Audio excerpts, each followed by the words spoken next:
টুম্পা, আমি বাঘিনী মামির বাড়িতে কাজ করতে যাব। তুই কিন্তু কোথাও যাস নে, বাড়িতেই থাক, আমি তাড়াতাড়ি ফিরে আসব।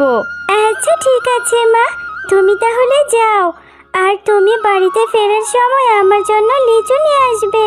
নতুন নতুন লিচু উঠেছে, আমার যে লিচু অনেক পছন্দ। না রে মা, আমি তোকে লিচু কি করে কিনে দেব? এখনো যে মাস শেষ হয়নি, মাস শেষ হলে যখন টাকা পাবো তখন তোকে লিচু কিনে দেব।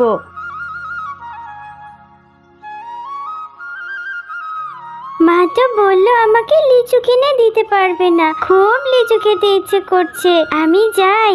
বান্টি ও বিনাদের বাড়িতে লিচুর গাছ আছে, ওদের সাথে খেললে ওরা আমাকে একটা লিচু দিবে। ওই তো দেখা যাচ্ছে বিনা আর বান্টি বসে বসে লিচু খাচ্ছে।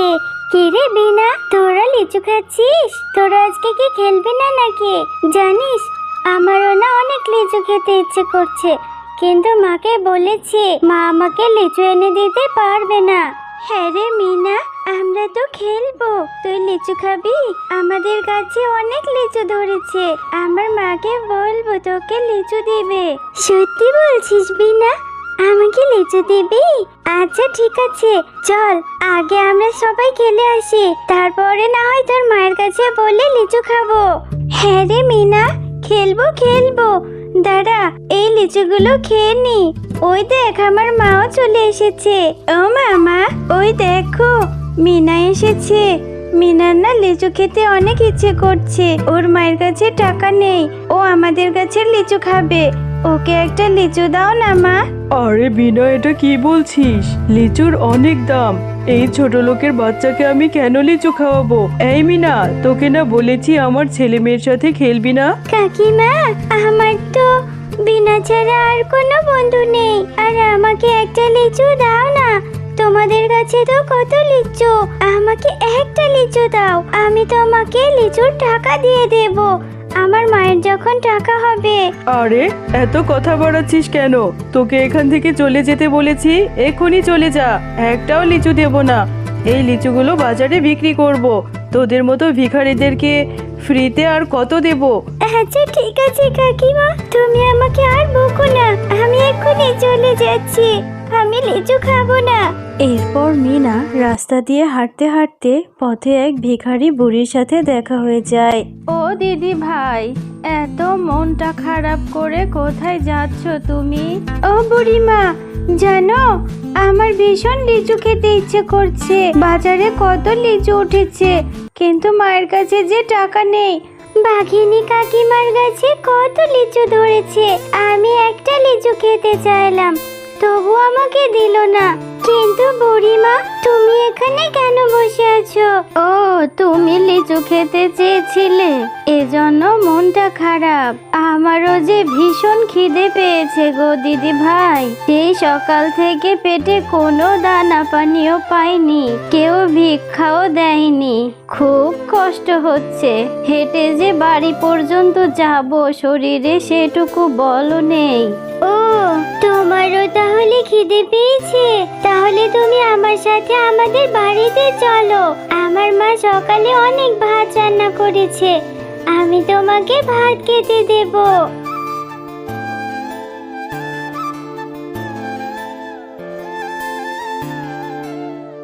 দিদি ভাই, তোমার মা কোথায় গেছে?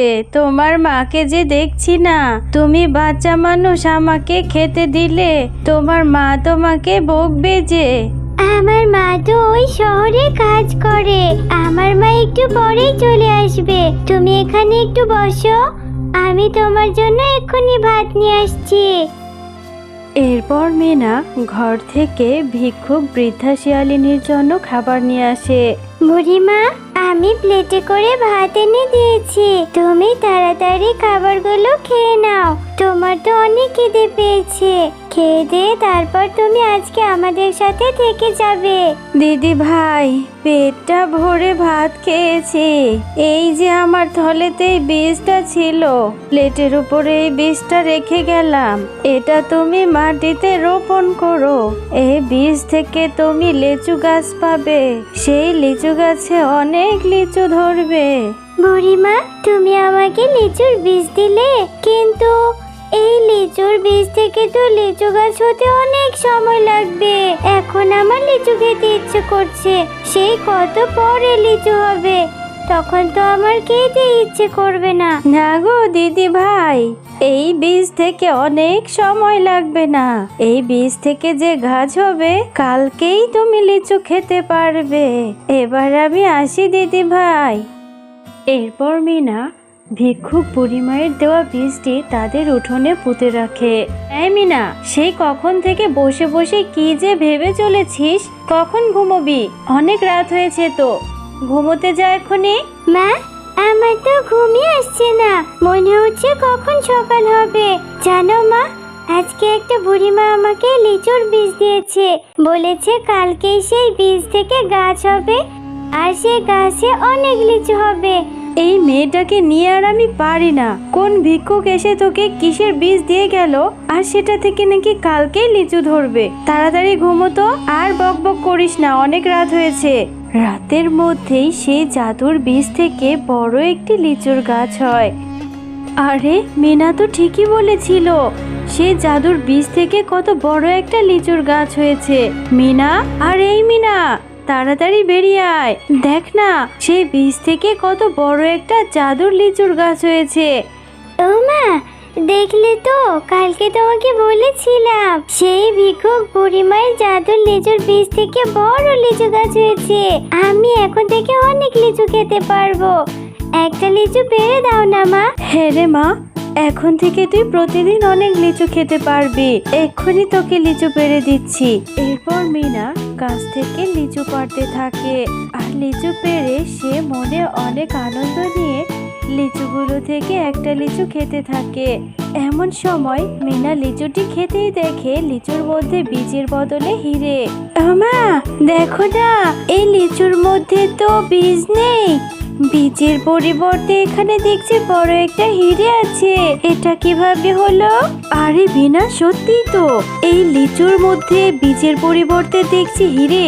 দেখি তো, চল আমরা সবগুলো লিচু ছিলে দেখা যাবে এর মধ্যে কি বীজের পরিবর্তে সত্যি হিরে পাওয়া যায় কিনা। মা, দেখলে তো, এই লিচুগুলোর মধ্যে বীজ নেই, বীজের পরিবর্তে দেখছি হিরে। তাহলে ওই ভিক্ষুক বুড়িমা আমাদেরকে জাদু লিচু গাছ দিয়েছে, এত হিরে এখন আমরা কি করব মা? হ্যাঁ রে মিনা, আমিও সেটাই ভাবছি, এত হিরে দিয়ে আমরা কি করব? আমাদের এই গ্রামে কত অভাবী দরিদ্র পশু আছে, তাদেরকে আমরা এই লিচুগুলো দিব, আর তারা লিচু খেয়ে যেই হিরেগুলো পাবে সেগুলো দিয়ে তাদের অভাব দূর হয়ে যাবে। যা, তুই সবাইকে এই লিচুগুলো দিয়ে আয়। পর মিনা ও তার মা তাদের গ্রামের দরিদ্র পশুদেরকে সেই লিচুগুলো দিয়ে দেয়। আর এভাবে সবাইকে তারা সাহায্য করে মা ও মেয়ে অনেক ভালোভাবে দিন কাটতে থাকে। তাদের সেই জাদুর লিচু পেয়ে গ্রামের সবাই অনেক সুখে থাকে।